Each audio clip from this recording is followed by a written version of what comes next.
What's up, guys? This is Heist. Today we're playing Railroads Online with my buddy Con, and it is new locomotive day. Let's go get it. What's up, Heist? How's it going, sir? Wow, you looking great today. Well, you're looking great yourself as well. You shaved or something? Maybe trim the beard a little bit there? You know, try to trim it up, keep it flat to my face as physically possible, you know? Maybe it's just a texture or something. This looks like the Spider-Man meme. It's just... Everyone's pointing at each other. It's fine. All right. Con, we got money.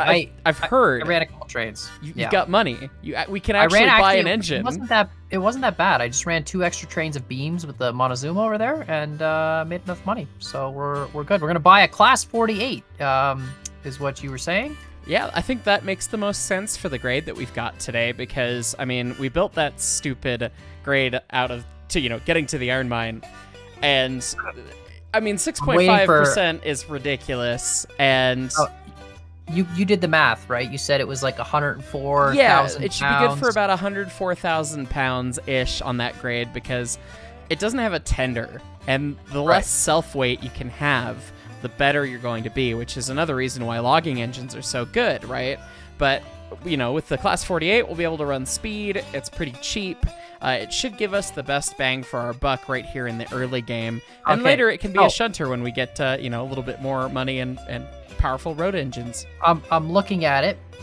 It looks like a large Betsy, which is basically what you were saying it is, which I understand. It's got the saddle tank as well. So for people who don't know, this is the boiler. You can't tell, but this center ring is the boiler, and the outside saddle piece is the actual water tank, which I think is super cool. We'll talk more about that in a bit. But important thing, how much does Heist know about engines? Yay! New segment. All right, so who built the Class 48? What manufacturer? It's built by Baldwin. Okay, well, Baldwin locomotive works, but I guess we'll accept just Baldwin. What's the model number of the Class 48? I don't know if you'll get this. Oh God, the actual Baldwin number? Yeah. Oh God, I don't remember off the top of my head. None of those make any sense. 6-22-D is what it was. 622D. Okay. Yeah. What was the build date? The build date. It depends on the railroad and when they bought them. I believe the Rio Grande got their first one in 1877. Wow, he gets it right. 1877. Holy cow. Unbelievable. They did get some later orders of the same class in 1881. So, anyway. All right. What do you want to name this? It's engine number 2 because obviously we have 2 number 1s. So now we've got number 2 finally. What do you want to name it? You got any? Well, I mean, we could just name it the Goat because it's the yard goat. I don't know. The yard goat? The yard goat. That's what they were. Like, isn't the switchers goat were called goats. Greatest of all time goat? That is very 21st century of us, and we're playing a game set in the 19th century. So. It lets me put stuff on the tender, but there's nothing that I can actually. There is no tender. It is tenderless. Does writing anything on the tender do anything? No, it doesn't. I was gonna put crap on the tender, but. All right, and then the only option we have for it is smokestacks, different spark arresters. They all cost extra money, so we're just not. There's no reason for that. There we go. The goat. Look at this thing. This thing looks amazing. The goat, yes. Dude, it looks so chunky. Like it is. It is. So Betsy is a cute little itty bitty 040. The Class 48 is a big honkin' chonkin 060. So still no lead truck, still no trail truck, which means that all the weight's on the drivers, which is awesome. And this thing, I mean, you put the saddle tank on it, and saddle tanks just make anything look beefy. Because, as you were saying, the boiler and the smoke box and everything is the inner piece. You can see there's a gap between the tank and the actual boiler itself. So the boiler comes all the way back through the cab, and it's not actually that whole diameter. That's where your water storage is. Okay, so I'm looking at this right now, right? And, first of all, this headlight, this tail light is, very inconvenient. Like, if I was shoveling here, is this literally the size of platform you'd have? You'd not have a great time with that. Yeah, not all of them had the backup light. Some of them did, some of them didn't. Just depended on how they wanted to set it up. But at the end of the day, when you're shoveling, you would tend to be over to the one side, and you don't actually look where you throw. You take a quick look in the fire, you see what needs to be trussed up, and then you trust your technique to fling the coal in the right place. Because, again, this would be a coal burner. But this would be like a coal, like just a little basket or something? Like to prevent just the coal a cute little basket of coal. It'd probably hold maybe 2 tons, if that. But that's all you'd really need, because this thing was not designed to go over the road. You'd be hanging out around the yard, switching things out, and you would, if you needed more coal, you could go run right over to the coal platform and get more shoveled in. And, like, I'm a pretty skinny guy, so I feel like I could fit through this door. So is there just, like, a weight restriction? All narrow gauge stores are awful like this. What, so if you're a larger dude, that's it? You can't drive the engine? Like, you're just reaching through the door type thing, or what? I mean, you can fit through, you can squeeze through them, but they're definitely tight. I'm not the smallest individual around, I'm not the biggest individual around, but yeah, I have trouble getting through the front cab doors on a couple of our engines, because the front doors, if the engine is equipped, this one is not, the front doors are even worse than the back doors. Interesting. So sometimes you just do the sideways shimmy through. And I'm taller than all of the doors, and I'm pretty average. So, yeah, narrow gauge engines are small, and that's just kind of how they are. And I'm noticing here, we've got all the controls. So obviously the engineer would be on this side. We got the brakes, the reverse, the Johnson bar, the reverser, the throttle, all that stuff. The cylinder cocks is this tiny little lever on the floor. Is that accurate, or is that just kind of slapped in here for the sake of... That's actually how a lot of them were set up, actually. A lever on the floor? Yeah, so the funny thing is, on one of our engines, Rear Grand Southern number 20, it actually has that lever still there. That's the old one, and later they actually did a T-handle very similar to the sander up here, and that's what they chose instead. So a lot of engines started this way, and then they made it more convenient later. I just noticed something super weird. What's that? The middle wheel does not have a flange on it. Oh, it's a blind driver. Oh, God. That's a thing? That is a thing. And actually, I've got a video coming out on this, probably after this video airs, talking about blind drivers, because RGS-20, the engine I was just mentioning, also has a middle driver that's blind. And it was designed for a better turning radius? Much better turning radius, yeah. Three wheels don't have to... And it's got double sand pipes as well on both sides of the blind driver. I guess no matter if you're going forward or reverse, you'll get some traction on that middle driver. Yeah, middle and then the second one, either way. A lot of engines would actually have two different sand controls. Obviously, this is still in the era of manual sand, where you are basically making a powdered sugar shaker work with the manual lever itself. So it wouldn't be I turn this on and it works. You'd have to sit there and shake the lever back and forth for it to do its thing.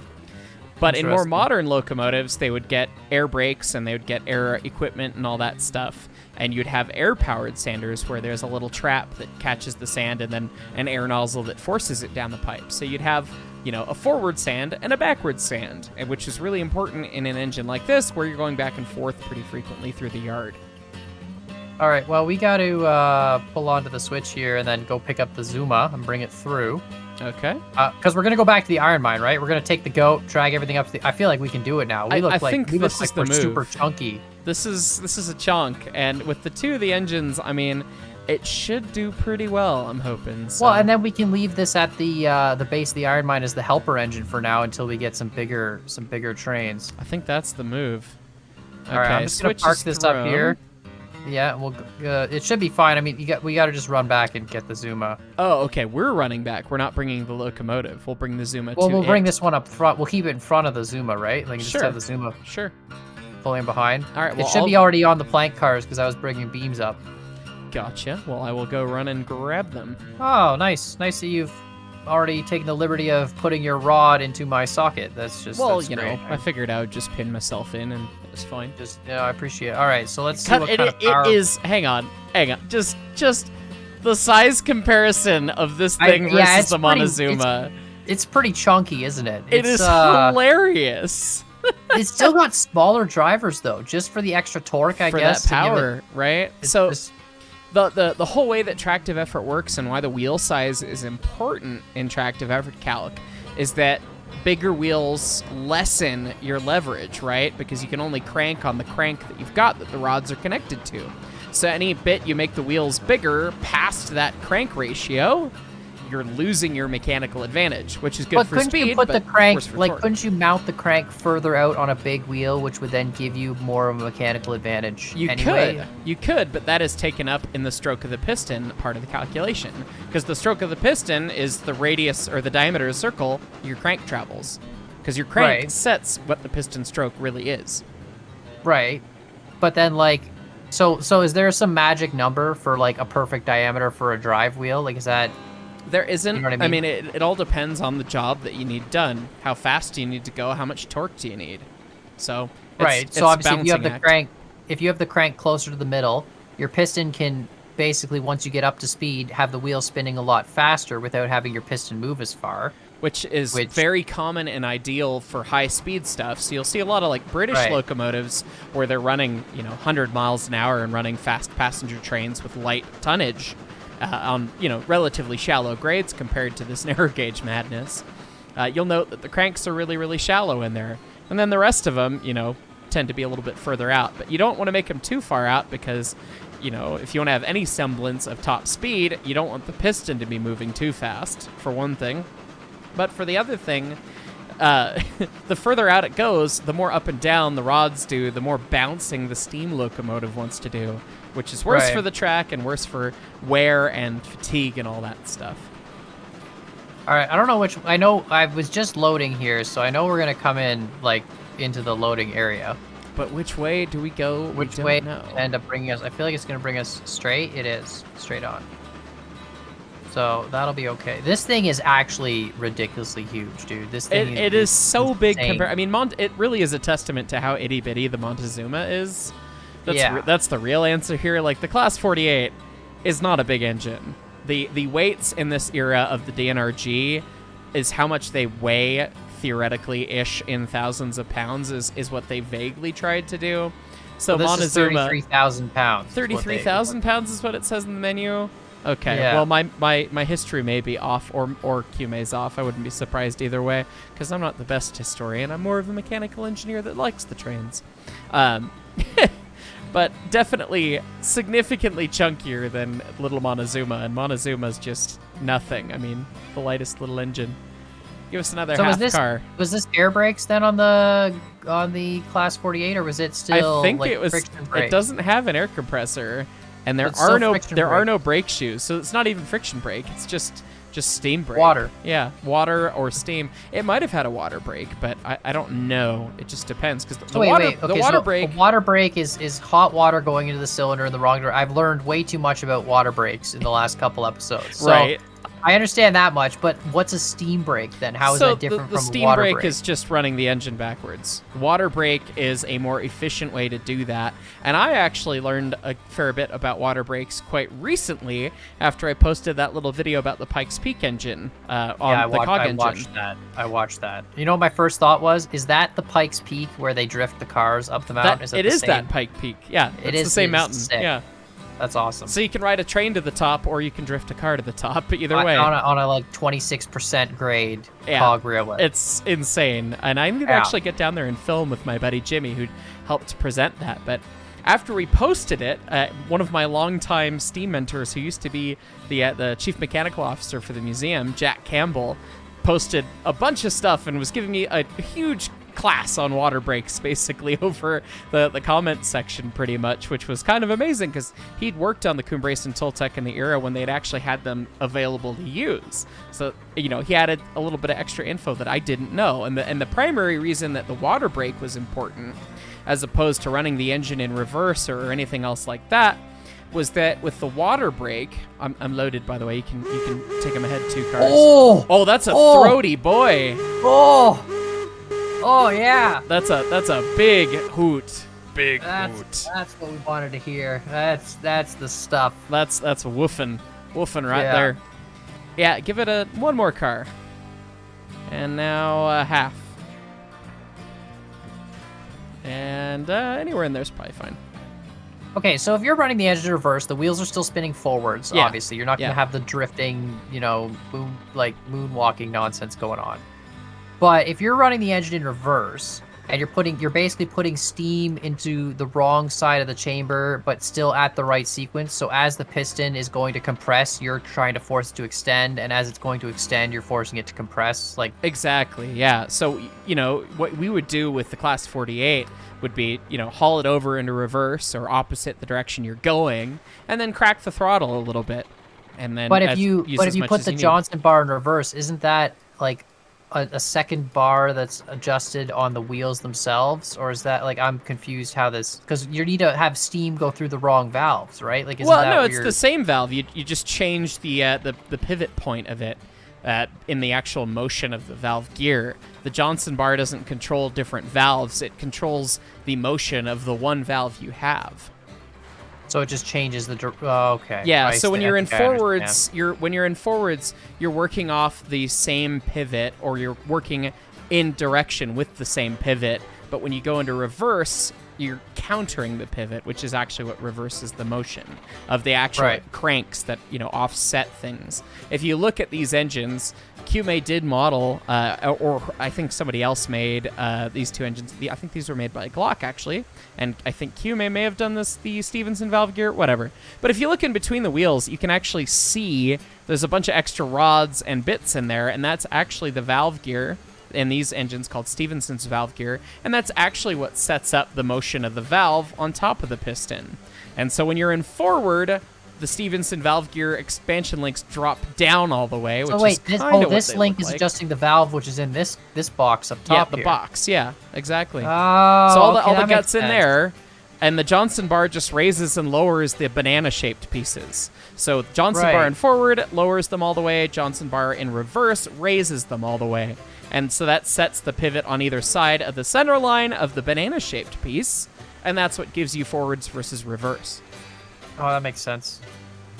I mean, it's very confusing to think about, but it makes sense. Valve gear is one of the most complicated things, and you stare at it, and then one day it just clicks, and you go, oh, I get this. Okay, makes sense. Oh, yeah, no, it makes sense, because you're basically just controlling the position, and so the steam would be this line right here, this little gold. No, that little gold line is actually lubrication. All of the lines are internal to the actual saddle itself. Inside, like this front assembly piece. This whole thing is called the cylinder saddle, and it's all there. Like, how big is the pipe then inside that, like, for the steam? It's pretty big. The ports in the valve to admit steam in are probably on one of these about 2 inches wide and probably, 12 to 14 inches long. Or I guess the length is 2 inches, and then the width relative to the engine is that way. I think do we still have one more to load? Yeah, we do. Okay. Don't worry, I got it. Let me know if I need to reposition this here. Might need to back up unless this wants to cooperate. We'll see. Montezuma's trying to tug through the Class 48's brake, and it does not want to do it. So crazy to me that someone figured out all this stuff that early 1800s. Like, understanding it is one thing. Looking at it and being like, okay, I understand how this would work. I understand the kinematics of it. Great, it makes sense. Blah, blah, blah. But like then dimensionally making it work, and having it controllable. And then putting 100,000 pounds of weight on it. Yep, it's kind of incredible. It's like, okay, it still works. Like that's nuts to me. That's just silly. All right, so we're heading down. We're gonna have to flick a switch here, but we're gonna head down to the smelter and then back up to the. Dude, you are. I don't got anything on you, man. That hoot's awesome. Crazy.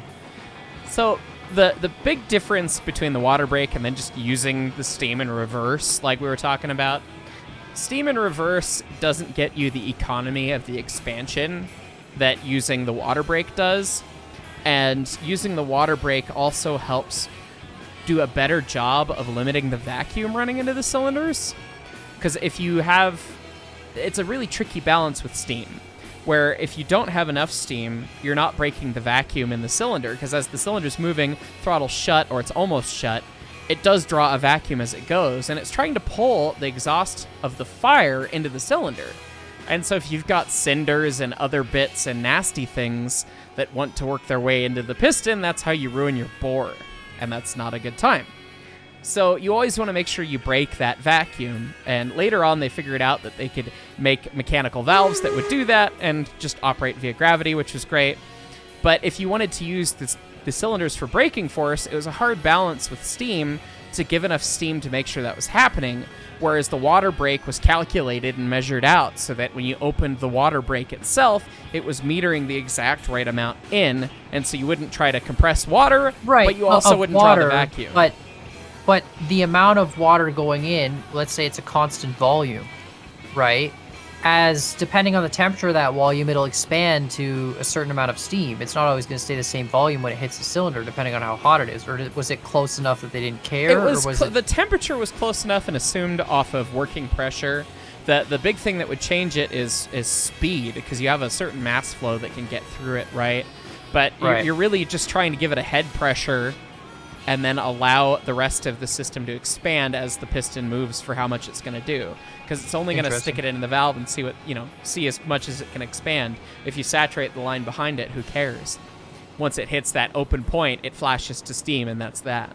I'm trying to think of like the volumetric expansion math, right? So I'm trying to think of like you have hot water in a boiler, and the water is going to expand into steam. And as pressure gets released from the chamber, you're pulling steam out of the chamber. You're losing some flow rate Q of steam. But the water, when it expands, increases in volume by a huge amount. So the net pressure should always be the same. And then I guess the only thing you would have to factor in is that there's enough water in the boiler so that it has enough expansion to always overexpand past how much the pipe would draw out of the... Like, you'd never be able to suck a boiler dry, you know what I mean? Yeah, and you never would, because, I mean, they used really like small the pressure's pipes always, relative to the if the boiler. pressure's 120 psi, it'll stay at 120 even when you open the valve full, because it expands in the boiler way faster than you're pulling it out. Precisely, and it's all about that expansion, and you got to remember that. I think the number that I remember from the back of my head somewhere, and someone in YouTube comment land will tell me that I'm wrong, or give me a source that I'm forgetting, but I believe the number for expansion is about 1,700 times the volume from steam to water, from water to steam, and that may have been for a superheated engine, so that may be like the most modern superpowered steam, so less so in these, but still, you're taking, huge order of magnitude change water to steam. Yeah, and if your injector's bringing in like a 1-inch pipe of water, it would take you a 1,700-inch pipe, give or take. Well, not 70, because volume is pi d, but you know what I mean. Like it would take you Square 200, cube 300. Yeah, exactly. You know what I'm talking about. It would be like 200-300 times the size of pipe to suck enough steam out to offset the 1-inch water pipe. Like it would be an insane. And the funny thing is, even on our little narrow gauge engines, 346, the Class 70 modernized, has 1.5-inch pipes, and 491, the K37, has 2-inch pipes. The biggest engine we have at the museum has a 4-inch water delivery line. That's nuts. Because, sometimes you just gotta drown an entire boiler in water. So you'd have a 4-inch injector then for that? Like it would have to be a 4-inch injector line? 4-inch injector line, yeah. Dude, that would be huge. Yeah, well, I mean, the tender tank holds something like 20,000 gallons, so... Yeah, it's kind of ridiculous. I know that the flow rate on the 491, we did the most math and analysis with 491, and that's the one that I have the most time with. So that's what I always go back to. I wish I had more math on these little engines that we have in game, but I just don't. But 491 did something like 2,800 gallons per hour for the flow rate through the 2-inch pipes, through the injectors it has. So it's just kind of... At 120 psi. At 200 psi in the case of 491, but yeah. So it's 200 psi boiler.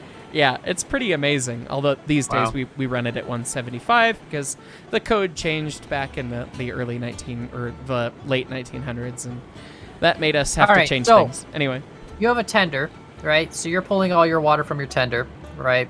So your boiler is literally the entire tube of the locomotive, the entire cylinder of your locomotive, right? Yes.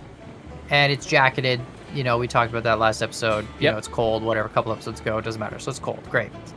In the case of the saddle tank, like I've got, the saddle tank on top of the boiler, you have the boiler, which is the center cylinder, and the saddle tank over top of it with the water. And then the water you'd still have an injector pulling from that, or would you just like gravity feed it in? You'd still have an injector because you still have to overcome boiler pressure. Yeah.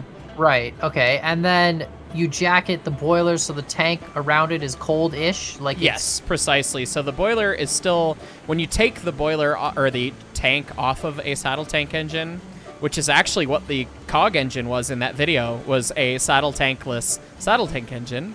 When you take that off, you see the bare boiler. But you trying to get in here? And I was trying to, and I couldn't get into it. I figured it out. I wanted to show off the injector that's very nicely modeled in here. Actually, you have a very nice looking injector on the fireman side over here with the castings all done. That's what done pretty right. That's actually the live steam injector. Yeah, There's one on each side. It's very nicely modeled. Boiler pressure comes in through this snaky line. Yep. Hits a nozzle. Fresh water comes in from under here. Yep. Gets sucked in. This valve going down goes back into the boiler from below. No, this valve up top goes into the boiler. What's this bottom valve then? So the top one is your steam line. The one that goes forward out the cab wall is your live steam. Yep. The forward one that goes through the cab wall goes to the check valve in the boiler, which puts the water in. Then there's two out the bottom. The first one out the bottom is the suction line, which with the valve on it. With the valve on it, that sucks the water in from the tank. And then the second one that's closer is the overflow line, which goes out underneath the cab, and it's what allows you to see the flow of water out onto the ground before you can put it in the boiler, because you have to establish the flow. In this case, it just drains onto a wheel. It just drains basically onto the wheel. Yeah, drains literally right onto the wheel. It shouldn't actually drain onto the wheel. That's not how that works. But it should drain onto the track next to us. Yeah, because you have to start the injector. You have to get the flow going. You can't pump two-phase flow, so you have to take all the steam and condense it to water before you can get the flow established. So you blow open everything through the overflow. Yeah. So when you open the injector lever, it's actually designed so that you just pop it into the first position, and it starts running out the overflow right away. And if it's not happy, it'll be blowing steam. And then there's some tricks to kind of try and get it to blow, actually change to water and do that. And once you see water out the overflow, you can open it all the way and start putting water in the boiler. I was talking to one of my other engineering buddies the other day, and I was explaining to him how an injector worked, and it's kind of nice talking to other engineers about it because they understand right away. So I said, listen, you have net 120 psi, and he's like, okay. And I'm like, so you have a 120 psi boiler, and you have a 0 psi, atmospheric water tank, right? And I want you to inject water from that into the boiler. And he's like, well, you can't do that because it's net pressure. I'm like, oh, but you can. Because you see, if you take the 120 psi line and then you run it through a nozzle, all of a sudden that jet stream is now at 150, 160 psi. It's over pressure. But then if you run it through a converging nozzle, it goes back to 120 psi. And then in between those, you're generating a suction in which you just inject fresh water. And he's like, holy cow. Yeah. And I'm like, it's brilliant. You end up having the same pressure, but with velocity head as well. Right. Not just the pressure. And that's what pops the check open. It's unbelievable how that works. It feels wrong when you try to be intuitive about it. But you're not really increasing it to 140 psi. It's still 120 psi, but it has a higher flow rate Q, which is what allows it to push through the 120 psi. It defies what you would think physics should do. Yeah, intuitively it doesn't make sense right away, but you study a little fluid mechanics and it goes, okay, that's really, really clever. So yeah, it's really smart. I love it. It's so brilliant. But to answer your earlier question, yes, the boiler would be insulated against the tank because, again, we just talked about how you need to have the steam condense back to water, which means that if your water tank is hot, you have less of an ability to condense the steam before you can make the flow. So as soon as the water in the tender or your tank gets hot, you're having a bad day. The injector doesn't want to work anymore. So it's really, really common that if your water level gets low or it gets heated up because it's coming through the insulation into your tank or whatever, you need to go get some fresh water, make sure it's still working because, you got to condense all the steam first before you can put any in. All right, are you on full reg, full 100%? Got fuel, I'm not yet. I've been letting you do everything so far. Oh, I've been dragging? Okay. Yeah. Yeah, I would full reg it here soon. I guess we'll just go for it and see what happens. Yeah, I don't know if we'll get 8 cars with these two. Well, it'll be close. I didn't do the math on Montezuma, but I didn't either. I didn't do the math on the load either. So we're just gonna freeball it. We're gonna at see what most happens. We'll have to double it once. Like that's We did play ourselves by putting all the heavy cars at the front. We may we may need to build a quick siding or something, or Dutch drop and rebuild it, maybe. I don't know. I think we could carry the 4 of them no matter what without the other 4. Oh, you know what I mean? Okay. But we just need to get up to that first flat spot, right? And then we'll be good. All right. This was the bane of our existence last episode, so I can believe in us this time. It was a couple episodes ago. You're forgetting about the one we filmed. Oh, that's right. That's right. There's another one. There is another one. Sorry. We're so far ahead on filming. Don't tell anybody. You're ruining the fourth wall. The illusion. The illusion. The illusion that we film everything the day of. Right. Yeah. Sorry. Right a when it couple releases. episodes ago. Yeah. I'm job. just still in a blur from editing that episode because it ended up being 100 minutes long on my end. So Yeah, it was. I cut it down a lot. It was still a lot of fun though. It was great to see the number of fails that we. That was ridiculous. Dude, we're still good. We're still hauling. We haven't really slowed down at all. No, but we are on the build up. We're not at the full 6.5 yet, We're not on the full right? 6.5 yet. It comes up here shortly. Yeah. Oh, I can feel it. I We're had slowing so many down, though. comments of. Yeah, I feel it now. I had so many comments of people being like, "You guys should just make it shallower," and I'm like, "You should just shut up. You should just do switchbacks or something." And it's like, no, we want to do this a million times because that makes more sense. Make it 2.5%. All right, give it sand. Oh, I don't have sand still. Oh yeah, you should have filled up. We should have filled up with doing? sand. It's fine. I don't know if I have sand. I don't see any sand coming out. Oh, I didn't turn sand on. There we go. Now I still don't see any sand coming out. Did it not ship with sand? Really? That's a little BS. Okay, well we made it a lot further. Well, we made it here.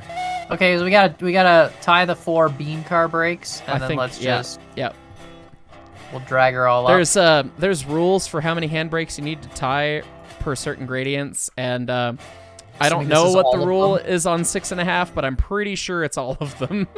All of them at 100%. Thank you very much. Just tie all of the brakes. Yeah. All of the brakes. All right, I've unpinned us. Can we start with 4 cars? Let's go for a double the hill. I think we'll be fine with 4. Not octuple the hill, just double it. We need a Heisler here is what we need. We really need some gear. Or a couple Heislers, Heislers or a climax. All right, I'm moving. I've got traction. We've started. It may take us a minute to accelerate, but these are 4 heavy loads too. These are the heavy cars, so that's... Yeah, this literally shipped with no sand, dude. There's no sand in this when I turn on the sander. Oh, that's whack. Okay, I'm just now noticing this about the 060. That's really weird. The steam dome is in the front on the 060. That's really uncommon. Is that how it was? I think that's how it was. Let me look at a picture. Yeah, that's how it was. The steam dome was in the front. It doesn't even work. If I click the sander button, it doesn't stay lit. So I have a feeling either that's glitched or I'm out of sand. It could be a glitch. We'll have to check. But... Is there a manual sander? There is. Drag down, open. Yeah, open. Oh, it's I am fully open on this. I saw sand pop out of your pipe for a second there. Try that again. It says it's fully open. No, you've got sand coming out now. So maybe the UI okay, button so doesn't work? it's backwards. If I close the valve in the cockpit, it opens up the sand. Interesting. Okay, well either way, I mean, that's not really how manual sand worked. I mean, it's literally like you're using a powdered sugar sifter, and you gotta go. Right, I'd have to work it back and forth to get it to actually come out. It's awful. We still have manual sand actually on our little gas mechanical that we switch around the shop with, and because it's so light, we have to use it all the time, and it's a pain because you're sitting there yanking this thing around while you're trying to take signals and make sure you're going slow, and yeah, it's a pain in the butt. All right, so steam domes at the front. Why was that uncommon? It's uncommon because usually you'd like to have it about as centered as you could, or if you couldn't have it centered, you'd have it closer to the back, so that theoretically, if you're going uphill, you have the least chance of working water, really, because you'd have the extra height in the boiler where over the water. So okay, but how high up? Like, so the steam dome is, my understanding is it's a way to guarantee that you're only getting steam through the lines that need steam rather than water, right? Yes. Because obviously water's not going to flow up above the gravity point of the boiler hatch. Well, when there is a significant demand through the cylinders, yes, it can, which is kind of terrifying. But in most cases, you're correct. No. Okay, so how high up is the steam zone, the steam dome from the top of the boiler? Because obviously mine goes a couple feet. Saddle. Yeah. Right. So mine would be through the saddle, and then the valve gear would be way up in the steam dome. Your throttle controls at the top of the steam dome. Yeah. Right. So these engines in this era had these really adornish covers that make everything look super pretty, but at the top flange where the top cover kind of comes up, that's pretty much the height of the top of the dome. It's actually pretty much where modeled in the game. That's actually the actual top of the pressure vessel itself. Interesting.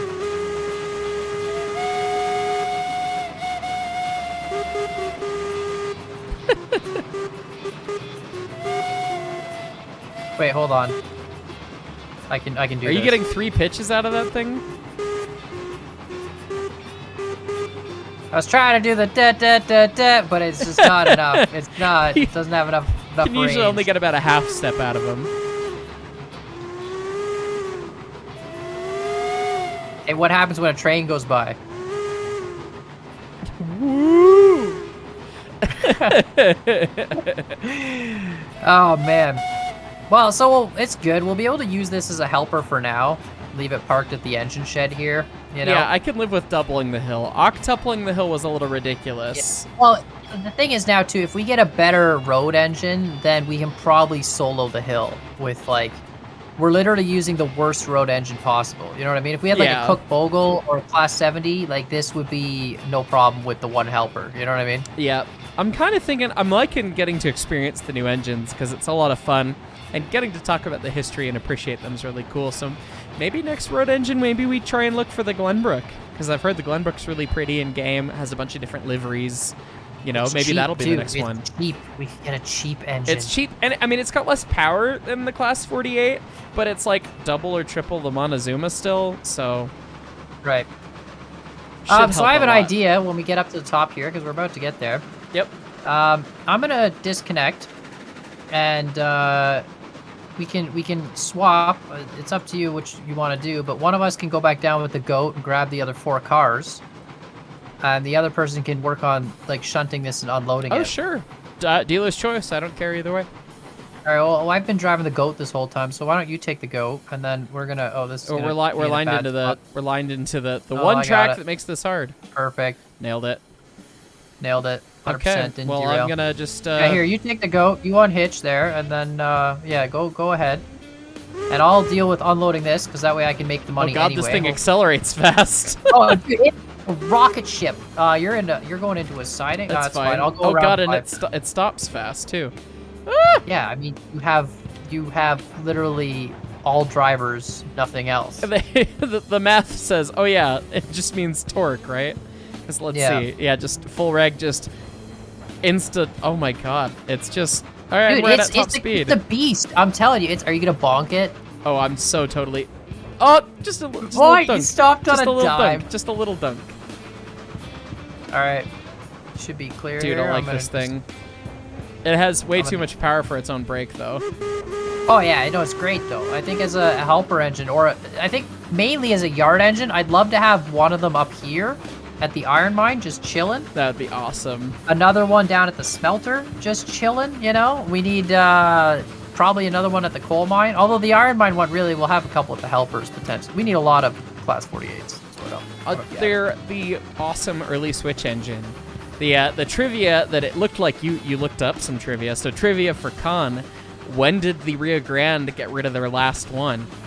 Oh God, you're asking me for dates, bro? I can't even know. remember like the day my freaking wife was born, let alone when an engine was. Or like my, I should have said even better. I do remember her birthday because it's 10 days after mine, so I'm not that Well, stupid. But there you go. The our anniversaries, oh God, Oof. she's like, we went on our first date in 1976, and it was like at 4 p.m. and like Confirmed Con is 70 years old. Yeah, There you go. can't confirm. So yeah, no, I don't know. This is getting a little spicy. I'm trying to go down no brakes, and it's a little dangerous right now. Oh my God! Why do You I know, see you just- down? I just saw you for a split second, just hightailing it. Yeah, no Just idea. going When fast. did the Denver and Rio Grande? The extent of my knowledge comes from Heiss. This guy, you might know of him. I've heard of him a couple times. I watched some of his videos to learn about trains, and it's been fascinating as a mechanical engineer to listen to a fellow engineer talk about mechanical stuff. Indeed. Well, I'm glad you're enjoying. Mechanics are always great. We enjoy these things. The last one was sold or scrapped by 1903. So this is 1903. very much an early switching engine. They were done with them pretty quick. So Okay, for so the year what of they this replaced game, them with when they got to like other switching engines? What did they start? they what were didn't getting? really. They really just started using their older 280s for switchers at that point. Because in 1903 era is when we're getting stuff like the Class 125 that's been teased. Oh my God, why are these cars rolling away? Their handbrakes are all set. What? Oh, because it's client-side render glitch, and it just tricked me into wrecking! Oh my god. They weren't rolling away. They weren't rolling away. They were there, and then they teleported back, and then I nailed them because I thought I had to chase them. Well, you can just re-rail them. That's fine. That's fine. I only derailed the engine in the first car, I think. So. Oh, perfect. This is. I was going to say they shouldn't be moving. They're full brakes. They were full brake. Why did they start rolling away? I don't know. I don't trust physics anymore. That was hilarious. So I'm doing the old pull the car around the load and bring the car around the back of the load, and now I'm dragging it backwards, and then I'm going to push it into the unload area, unload it all, and then drag it backwards, and then push it into one of the storage lanes and wait to reassemble the rest of the train.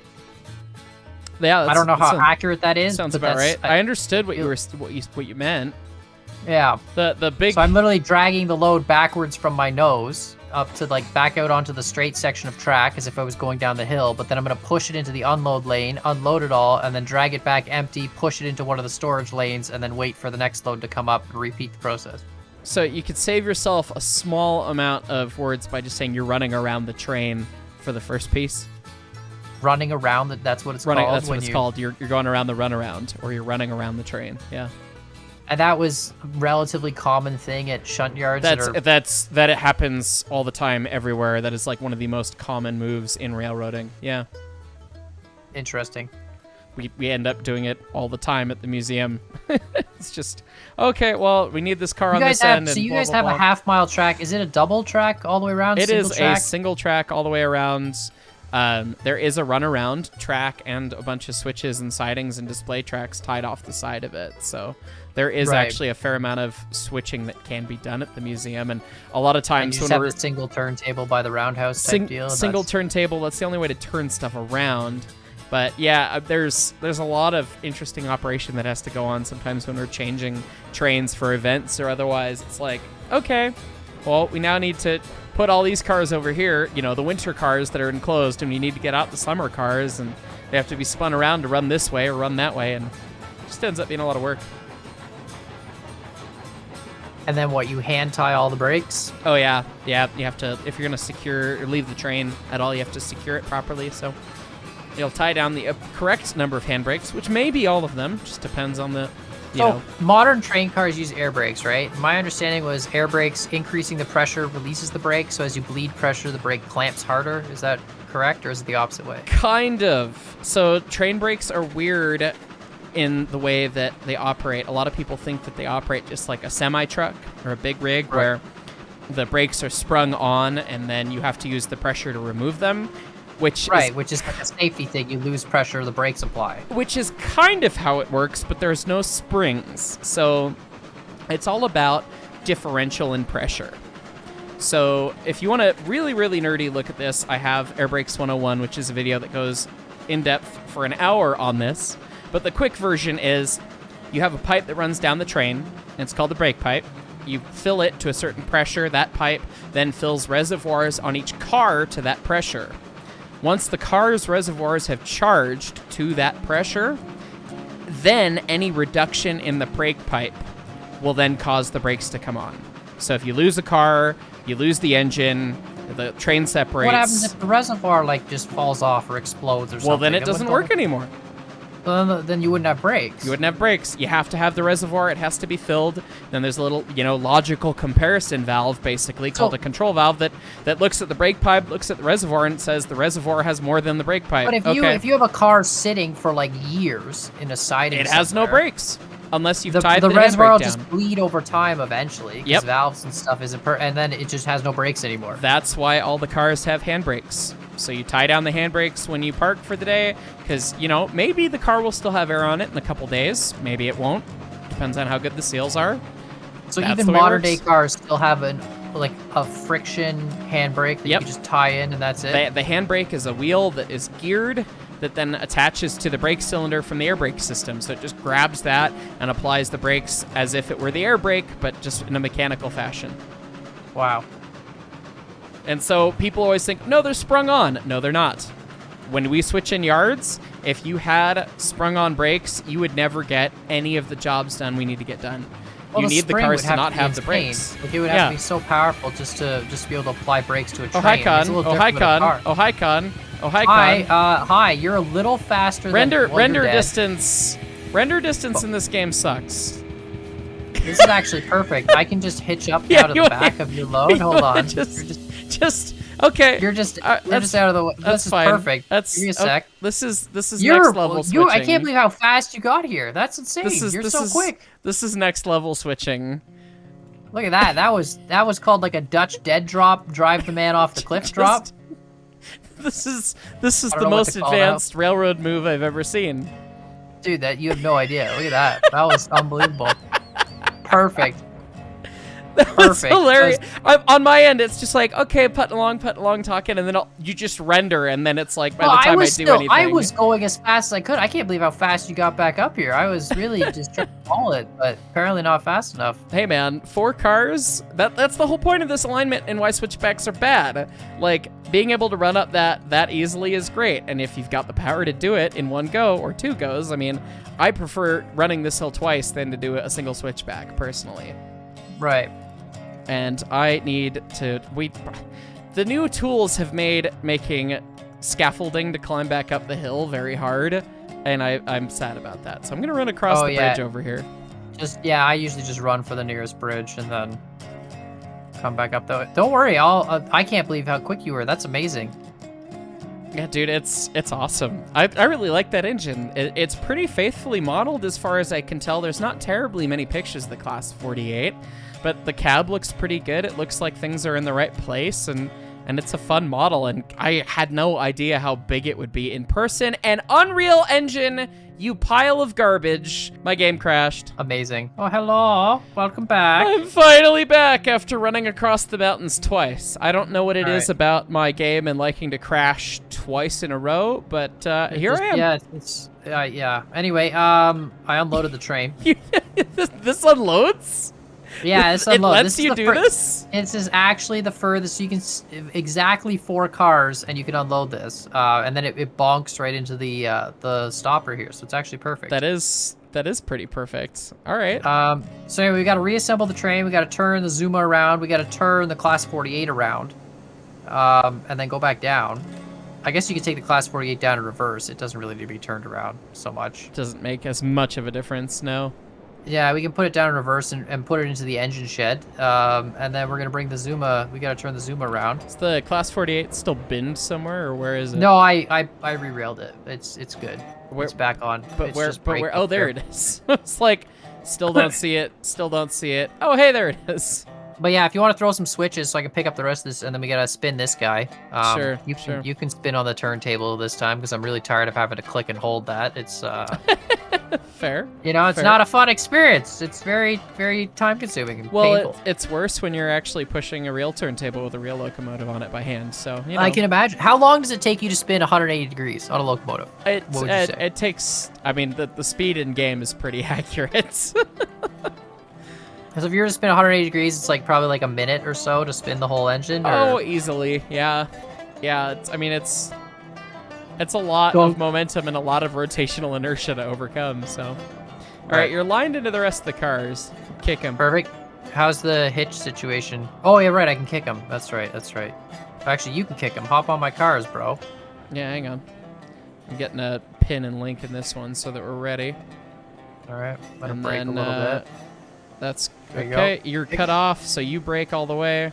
Yeah, perfect. And then just throw that switch for me afterwards. Yep. As soon as these guys roll past, I got to get all the way off the switch because the collision models yeah, that's right. That's right. Silly. It's going to reset it. All right. Because throw me that one. Yeah. Clear now. All right. You're good to the Thank table. You. I will go I'm gonna spinny. I'm gonna make sure that I can actually hitch these. Make sure there's no double link real quick. Then we'll get you spun around.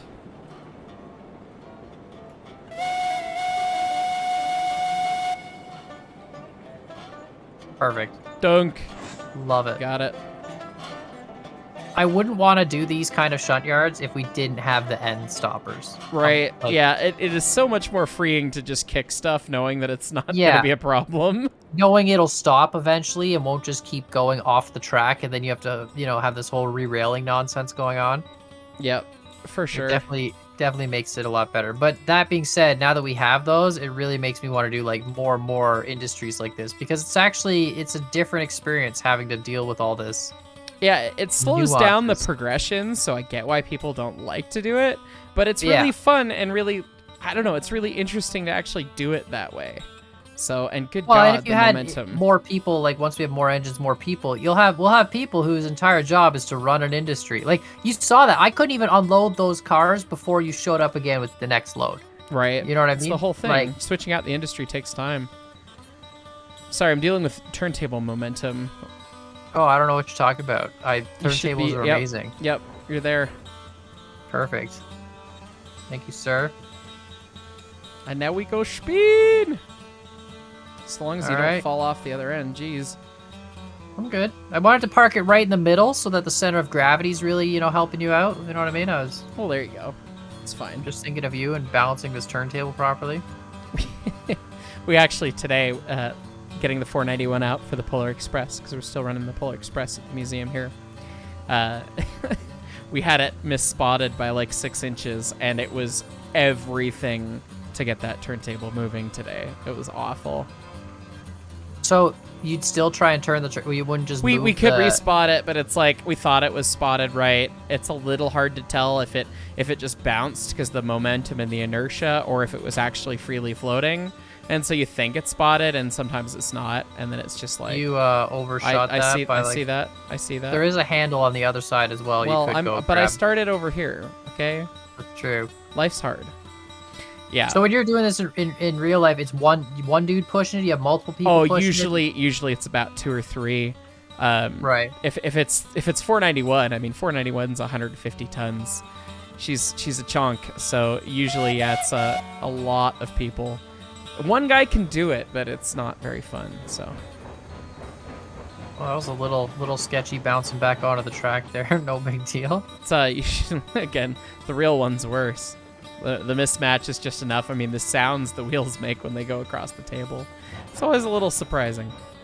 How far apart's the gap on it? Like a couple inches, or is it? I mean, height-wise, it's maybe worst case 2 inches. Gap-wise, probably an inch and a half. So yeah, it can be pretty gnarly. Amazing. All right, well, I guess I'll grab the Class 48 if we're not gonna bother to spin it. Yeah. Well, you gotta hitch me up, sir. Yeah. Oh no. Okay. We'll put you on as the lead engine or the road engine, and then we can just kick or put the Class 48 in the shed facing the right way for the next helper service next time we get here. Exactly. Yeah. We'll take this back to the freight depot, but we'll leave the Class 48. The engine we just saved up to and bought. We're just gonna park in a shed. We're just gonna park it now. Yeah. Ran one parked. All right. Bring him back. Ran one, parked it. It'll be good though. Whenever we come back here, we can just keep using it. I mean, I'm hoping we can buy a hopper and start delivering iron next, even though it'll only be a single hopper. But making money both directions really helps increase the efficiency of the railroad, because when you're only making money going one way, it's kind of silly. Keep them coming back. And if we get at least one hopper, we can start we can park our hopper at the smelter, and then when we come back, with us, take it up and. All right, pinned in. Take him ahead to the Class 48. All right. I gotta get a brake on the back here. So I had a lot of people in the comments. They said the reason we derailed is because we were going too fast and the back brakes weren't enough to and the car was compressing all the way down. I feel like we did it because back brakes are bad. Yeah, the tension in this game doesn't work for one thing. We were going beyond the speed limit of spiciness, which is a thing in this game. That's why most of the engines are capped to about 16 or 17 mile an hour. So it's definitely a little column A, a little column B, but for best results, brake from the head end. You don't have any brakes on, right? I do not. Yep, they're all kicked off. Yeah, I'm gonna brake from the engine and the tender and see how that goes, and then go from there. All right, you're good. You can head on down. You're gonna have to go past me and then pull into the ahead, because the shed is like I don't know what it's like, a double switch. It's like a switch and a switch. My God, you're so fast. Okay, speedy boy. But yeah, the engine shed there is a switchback, so you're gonna have to pull in and then get out of the way. And I'm gonna come down slow and try not to bin it. That's sort of the objective today. All right. Well, if anyone's got a pee in a cup, it's gonna be Con. I haven't binned it yet today. You've binned it twice. Wait, no, only once. Yeah. Was it? Well, you binned it when I didn't see, so I don't know if that technically twice. But yeah, the first one was the game's... Actually, both of them were the game's render distance fault, actually. Ah, yes. Blaming the technology, not the operator itself. Sounds very Naturally. It's the thing to do. All right, I'm at full brake and full tender brake. I am at 0% everything except 100% whistle. Sorry, 81% whistle because I didn't have boiler pressure. Turning off my tender brake. Yeah, this seems a lot safer if I just go nice and slow. Sort of maintain it. Although once all the cars get on the hill, that's when it really starts to push. You can feel it. You can feel it in the real thing too. It's kind of amazing. Oh, I'm sure. We've been running the Polar Express and we've been alternating between the 20 and the 491. And 20 weighs maybe 40 tons all said and done, and 491 weighs 150. But you're pulling what? We're pulling 3.5%, 5 cars? 5 cars on a 3.5%, and the cars weigh about 40,000 pounds apiece, the passenger cars we use. 200,000 pounds of stuff. Yeah, getting pretty close to that, yeah. People that are getting on the train. Yeah, at 140, 140 herd of human. Well, it's Colorado. Are we talking like Texas big, or are we talking like Colorado? I mean, Colorado's populace is I hear generally everything's relatively bigger in Texas. That's what I've been told, So Colorado's populace is generally relatively fit. Doesn't mean everyone, and we're not shaming anyone here. Now, are we talking hipster fit, or like haven't eaten in like 40 days fit, or like lots of outdoorsy type people around here, so they like to, stick with it and all that. So we joke about this, and like, don't get me wrong, we're not trying to body shame anybody. Like, do whatever makes you happy, but it's a real calculation that airlines have to do. There's actual worst case companies do, and worst case math loading behind it. Yeah. And we have to there's like a worst case loading calculation that has to be done. When we do brake testing on like the commuter rail stuff that I've been a part of, and PTC, positive train control testing, they have to do simulated loading conditions for, having what's the worst case load in each car. And we usually end up adding an extra train car to the train with the brakes cut out to simulate the load of the people. So you think of a commuter train with 7 cars, the answer for how much the people weigh is an entire another car. So, I mean, 5 cars, 5 cars worth of people. That you train, could assume on an airline, like, you could assume that everyone is going to weigh 300 pounds and calculate that in, will this plane still fly if every single seat is filled with a 300-pound person? Will that ever happen? No, but that's your worst case, right? That's potentially your worst case. Yeah, exactly, and that's what we do in railroading as well. But for the realistic case of us at the museum, it's like 5 cars worth of people. It's pretty heavy for 20 uphill, and it's really, it's heavy for any train downhill, right? But with 491 and 20, 491 weighs so much more that it's insane how the train manhandles 20. The train will shove 20 around, no questions asked. But 491 can sit on the train with her own brake and just park it if she really wants to. So it's kind of incredible. Well, I made it down without dying. Congratulations. Tender brakes and engine brakes as needed. I'm enjoying the shot of the yard goat, or the goat in this case, at the engine shed. In the engine shed. It's just a beautiful thing. It looks nice. Do we have a smoke jack in here? We do have a smoke jack in here. Let me see if I can park underneath here. Make sure we don't die of black lung or asphyxiation or anything. It's nice. It's a nice looking train, man. It's going to be great. We got a nice little helper station now. I'm almost spotted under the smoke jack. Almost. Nice little train parked at the helper station. That's so wonderful. Oh, we could easily fit 2 Class 48s in one lane. And it's centered enough that it works. Yeah, and probably a couple climaxes or Heislers in here as well. This is perfect. We're going to have lots of space. I love it. Well, good night, goat. We'll see you next time we come back. Yeah, it'll probably be pretty soon. I'm not going to lie. I feel like we're going to be back. We need iron. We need to start running iron. Yeah, we need iron. Hop on board, sir. Let's get out of here. Let's go. Let's get back to the freight depot and do it all again. Do it all again, man. Welcome to trains. I don't know what to tell you. This is what you do with trains. We run this way, then we run that way. Congratulations. Then we go back, and then we should probably fill up with sand at some point, but whatever. We definitely need a better road engine. I agree. I think the next Yeah. engine we buy needs to be an upgrade to the road engine series. For sure. Even if it's not an expensive one, it's just got to be another. I love another the one. Zuma, but much like the Rio Grande, the Zuma got old and sad very early on as the trains got longer. So yeah, it definitely did. But that's fine. We're gonna go get some. I don't know. How much money do you have? Not much. I have $247. Okay, I have $1,000, so we can buy one hopper. We could buy one hopper. All right. Well, hey, that is going to increase our revenue stream because we'll be making money on the way back to the freight depot. So right. I think we need to. If we have a hopper, we need to bring it from the iron mine down to the smelter. Yeah, it should be fine. We could probably even park the Zuma and use like the porter to do that. And then once we get here, the freaking porter with one car. Yeah, and then an 060 to drag her up the hill. Why not? That's what the helpers are for. I bet she'll need it. She'll need it. Yeah, we'll be fine. And we just need to be able to afford more hoppers. I feel like that's the move right now. Is just I think if we got up to like 4 or 5 hoppers, we'd be golden. Maybe even 6. Yeah, start making lots of money that way. I think that's the real move. Yeah, hoppers. But yeah, we're just gonna head back to the freight depot. So let us know what you guys think in the comments down below. This has been an exciting adventure. I always love spending $3,000 on something and then putting it in the woods. That's always my favorite thing to do. Just. I thought it was fun sending it down the mountain on accident, but it's fine. Well, that too, yeah. But yeah, let us know what you guys think in the comments down below. Make sure you check out Heist's channel. Put the link in the description, and like, subscribe. We'll see y'all next time. Bye.